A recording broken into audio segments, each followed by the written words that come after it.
apresentando uma exposição do seu trabalho, tudo em poesia. Fausto, qual é a finalidade dessa exposição? Olha, primeiramente, eu quero dizer que poesia, para mim, é um oxigênio indispensável à minha sobrevivência. Eu sou movido à poesia. Sem a poesia, eu digo que eu não gostaria de viver aqui nessa terra. É uma maneira de levar um pouco, sim, do amor, do carinho, daquilo que eu aprendi na minha infância, na minha adolescência. Então, o sentido principal de fazer poesia é que eu sinto que a poesia na minha vida é esse oxigênio. Quantas poesias você tem já? Olha, eu com certeza eu tenho mais de 400 textos poéticos e, voltando ao assunto dessa exposição poética aqui, é uma exposição poética intitulada Léon Etienne Grégoire Lemaire.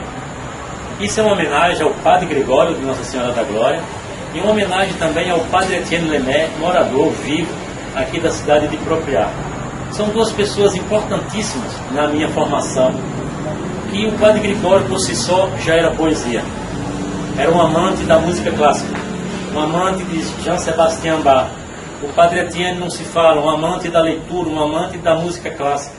Então, são pessoas que influenciaram, sim, na minha formação, sabe? Quando eu estive como estudante no Colégio Diocesano de Propriá, então também tive, sim, um professor que foi de fundamental importância nesse gosto pela poesia, que foi o irmão Salatiel Franciscano do Amaral. No caso, é uma retribuição. Sim, uma retribuição. E aqui essa retribuição é justamente você fazer a exposição homenageando com o nome. Exatamente. Gregório. Isso. E aqui no Coreto da Praça, é porque na minha adolescência eu morei aqui na casa paroquial, que estou de frente para essa casa paroquial, claro que era com a outra visão. Então, na minha adolescência, eu saía da casa paroquial e vinha aqui declamar, às vezes, para ninguém. Mas às vezes vinha aqui declamar para perder a timidez, porque no colégio tinha o recital de poesia que valia nota. Tinha a questão do estudo do português, sabe? Tinha a questão da exigência, muito boa essa exigência do irmão Salatiel, que foi o meu professor de português, professor de história, professor de literatura. Ele era professor de tudo. Polivalente. Um polivalente. Falava um francês fluente como se fosse um verdadeiro francês. Você não ouvia o sotaque quando ele falava francês. Então, é uma maneira também de eu voltar um pouco ao meu passado e rever a minha morada na minha adolescência, com os meus 14, 15, 16, 17 anos, vinha para aqui e depois eu adquiri uma amizade com as pessoas assim, com as meninas do colégio Nossa Senhora das Graças e outras pessoas, e a gente vinha para aqui. Amanhã cada um traz um poema, escolhe o seu poeta preferido e vem e recita. Então eu recitava para 4, 5 pessoas, depois eu ia ser público, a pessoa vinha e recitava o poema para a gente. Então eu tenho esse gosto. E assim você se tornou poeta. Graças a Deus. E como é poesia hoje? A poesia hoje, eu digo o seguinte: fazer poesia, todo mundo faz poesia. Todos nós somos poetas, ou de uma forma ou de outra. Eu não estou muito bom de fazer. Mas você é poeta. Quando você se coloca de trás de uma câmera e filma, e procura um ângulo melhor, e procura uma entrevista mais gostosa, você está fazendo poesia. Tem uns mais malucos do que outros, que pega o texto que está na sua mente e joga num papel, joga num quadro de cerâmica, como a gente está expondo aqui. São quadros em cerâmica. Pela primeira vez, não é, sabe, com se vangloriando não, mas pela primeira vez no mundo, um poeta expõe textos poéticos em cerâmica, em quadros de 60 por 37. A técnica é sua mesmo? Olha, eu digo que eu tenho uma colaboração de uma gráfica aqui em Propriá. Então eu dei a ideia, passei a ideia, mostrei como eu queria, porque eu tenho um estilo poético e a minha poesia traça uma canoa, a vela da canoa, em homenagem ao nosso velho São Francisco. Se você observar os meus poemas, ele tem um traçado de um pano de canoa. Sempre esse traçado. É bom porque a gente está escrevendo sobre canoa de touro. Exatamente. Então é sempre uma maneira de homenagear o Rio São Francisco, homenagear essa cidade que me acolheu há mais de 40 anos atrás. Cheguei aqui, sabe, aprendendo as letras. Já que você falou de Propriar, desse saudosismo, como era Propriar na sua época em termos de poesia e cultura, e como é Propriar de hoje na sua visão como poeta? Eu tenho que voltar ao nosso colégio amado, idolatrado, Colégio Diocesano de Propriar. Porque lá nós tínhamos uns professores. Dom José Brandão de Castro foi meu professor de OSPB. Salatiel, um amante, verdadeiramente amante da poesia, dessa literatura poética. Então nós tínhamos um Acaju, que era a Casa da Juventude, que era uma juventude mais focada para a cultura propriaense, para o desenvolvimento dessas raízes que faz com que a cidade se mantenha viva. Porque Tem efervescência. Sim, efervescência. Porque se a gente não mantém a raiz da cidade, a gente acaba com a cidade. Porque a essência de um povo é a sua cultura. Se você absorve uma cultura alheia, você acaba matando, assassinando a sua cidade, assassinando a sua raiz. É como, por exemplo, eu vejo aqui o meu filho aqui presente nessa entrevista, certo? É o reconhecimento, é uma raiz, é um fruto que eu estou deixando, é um legado meu. Isso aqui, ele vai dizer, é verdade.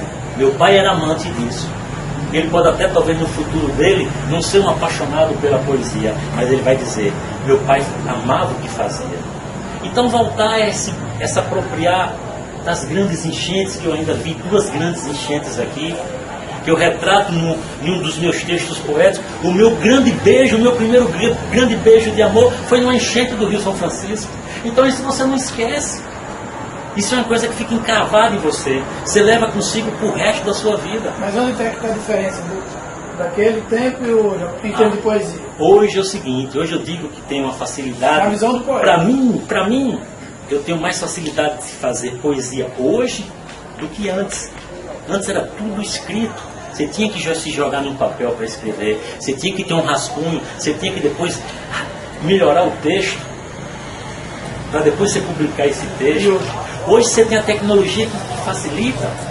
Você está digitando, você errou, você apaga, você recopia o texto, você modifica o texto. Mas não perde um pouco da magia, não? Perde, porque eu digo o seguinte, dentro da sua pergunta agora eu entendi muito bem, os melhores poetas, ao meu modo de ver poesia, são as pessoas analfabetas. São as pessoas que não rebuscam a modificação de um texto poético. Cite um poema desse. Olha, eu diria o nosso saudoso Patativa do Assaré.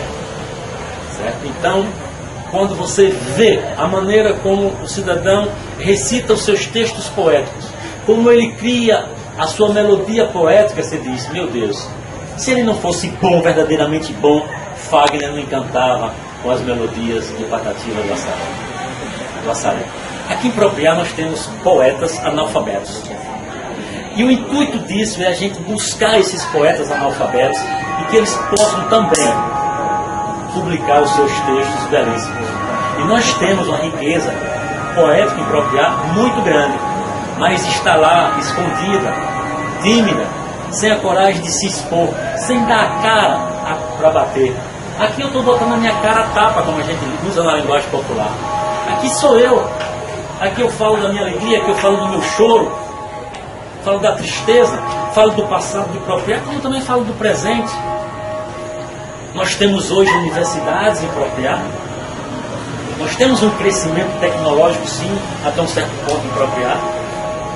Melhorou em alguns aspectos, sim, pioramos em outros, sim, mas é o seguinte, depende muito da gente.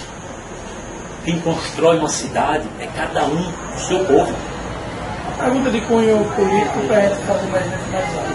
Você acha que falta hoje subsídios, incentivos para a cultura, para que novos poetas surjam?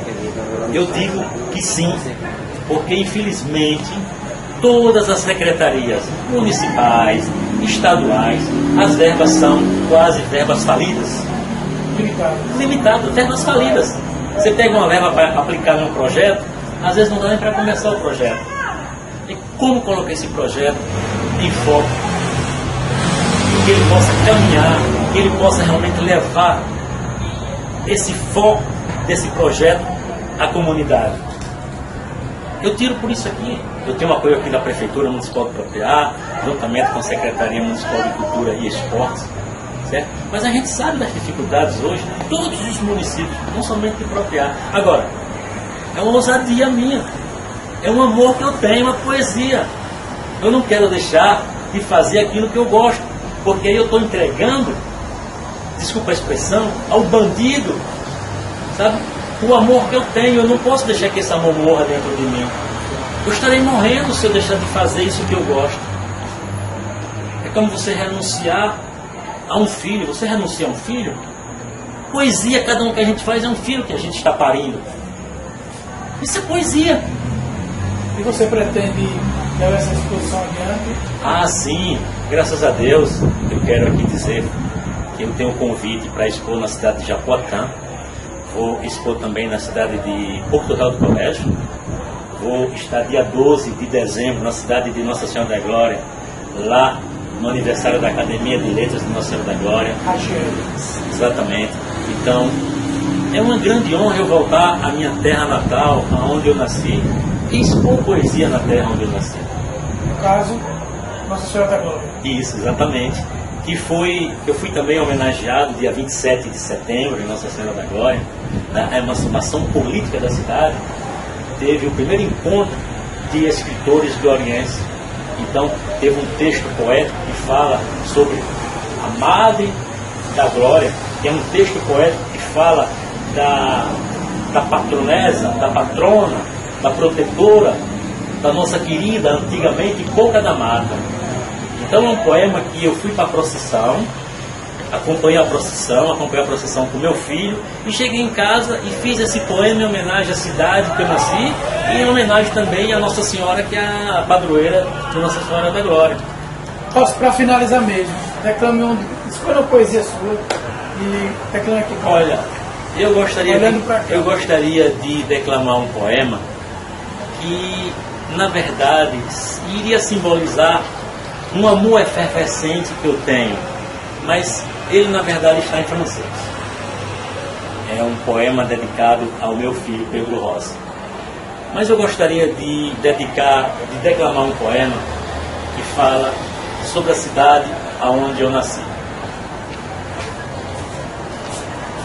Esse de cima. Daqui. Se você colocar aqui mais perto. Deixa eu só mostrar aqui um pouquinho. Só mostrar aqui para o pessoal. É uma peça de azulejo. Não, essa foi uma peça aqui. Uma cerâmica, azulejo, aqui o fundo. E aqui na frente aqui vem, no caso, a gravura, né? Isso. A letra, né? Exato. A impressão da letra. Esse texto aqui é um poema que diz: A Nossa Madre da Glória. Eu ouço vozes vindas do alto, vem lá da mata daquela glória, cânticos cantados pelo asfalto, sendo cantarolados para a vitória. Linda procissão de fiéis providentes, rogando proteção à Madre do Divino. Pessoas descalças pedindo presentes, todos renovando a fé na Mãe do Menino. A Madre de Deus, o leite que alimentou o teu, intercedendo aquele que desceu vindo do céu, o povo feliz, até mesmo quem pensava ser ateu. Viva Deus, salve o povo da Boca da Mata de Glória, e que ela interceda com bênçãos pelos fiéis do sertão, que alimente a nossa fé e nos proteja dentro do nosso coração. Mas uma pergunta só. Eu observei que a poesia é feita em 4 estrofes. Sim. Essas foram especialmente para aqui e em sextilhas, né? Olha, aqui a gente chama que é um soneto. 2 quadras, 2 terceiros. Isso é uma influência do meu passado, certo? É uma influência do passado, quando eu estudava no colégio diocesano de Propriá, que era muito a questão do soneto. Então, eu me inspirei muito na questão do soneto. Porque cada uma cerâmica dessa aqui só tem, cada uma... Isso. Normalmente, isso. A maioria é assim. apenas aquela que retrata uma história do passado, como Propriar, como o Rio São Francisco. Então a gente às vezes não tem um resumo. E tem algum aqui? Tem, sim. Propriar? Propriar mais tem. Vamos ver mais uma. Eu tenho aqui que fala de Propriar dos lobisomens. Só que vai ser, vai ser complicado a gente ler. Se você segurar assim, desculpe, eu vou ter que ficar de costas.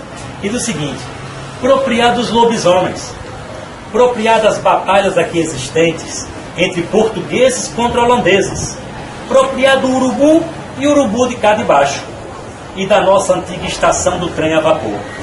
Propriar do Curupiá e da Lagoa de João Bahia. E propriar do nosso primeiro campo de futebol, cercado de esteiras para o público ter que pagar para ajudar na lavagem dos uniformes das equipes. Propriar da famosa Lagoa das Pedrinhas e seus brilhantes. Da rivalidade entre o Alto do Aracaju e o bairro da Poeira. A rivalidade entre o ginásio diocesano e a escola técnica. Propriar da rivalidade entre o Avoengo, Esporte Clube Propriar, e o tricolor da Ribeirinha, o América campeão do nosso estado. Propriar da gigantesca procissão do Bom Jesus dos Navegantes. Propriar do Santo Antônio Fujão, dos foguetes de vara lá na procissão. Da Grota da Careta, do Caixão da Rua da Palma e do Curral de Nome Falso. Propriar das matinês nos cinemas Rio Branco, Cine Odeon e Cine Fernandes. Propriar do cinema mudo, que educava, ensinava muito mais e nos fazia sorrir. Me apropriar dos grandes bailes na ABB, 12 Tênis Clube e Cavalheiros da Noite. Propriar do nosso Rio Velho Chico, do meu beijo de amor em sua majestosa enchente. Das canoas de toldas, das grandes embarcações, como a Marialva, Tupã, Tupi e Tupigi. Propriar da cachaça teimosa de Nelson Hora, que rimava com o tomar da primeira forma. Do nosso famoso e delicioso doce de batata doce, hoje doce do vovô Félix, que dá água na boca. Dos pitus das pedras do Mangaba, dos velhos carnavais, do buraco da avó e do apito do trem. Propriar do ferro de engomar de Dona Guiomar e dos castelinhos de todas as perdições, de todos os prazeres da perdição.